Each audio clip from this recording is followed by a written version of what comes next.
eta beste jende batzu jenen zauzkigula gaualdian zer, gauza batzu azpimarratzeko emaitzak emanen ditugu.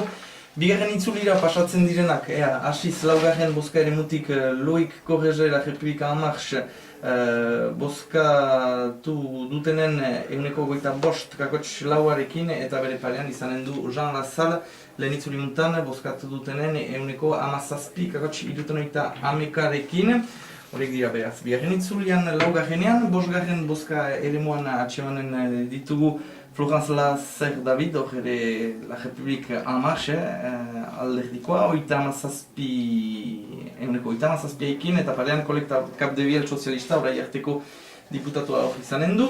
13,3arekin bukatu baitu astiri hau eta 6garren bozka ere moan, hor ere La République En Marche aitzinean kasik 39ekin Vincent eta parean Maider Arostegi Le Republikenekoa izanen duela 15,8 egin ditu gunek.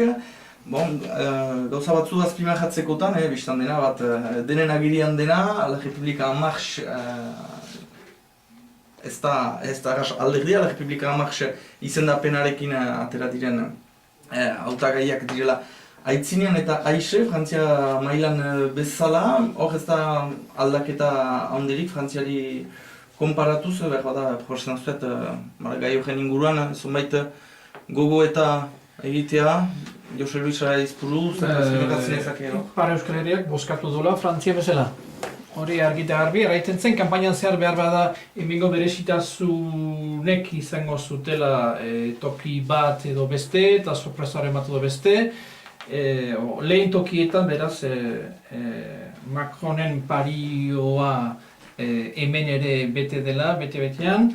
Egia da beraz abertzaleek datu onak egiten dituztela eta badela olako emendatze bat portzentagietan beren datuetan, hori azpimarragarria da. Batez ere laugarrengo bozka ere murtan behar da gero oso gehiago barnatuko duena bigarren egin bai du Anita Lopepek Ipar Euskal Herriko partean.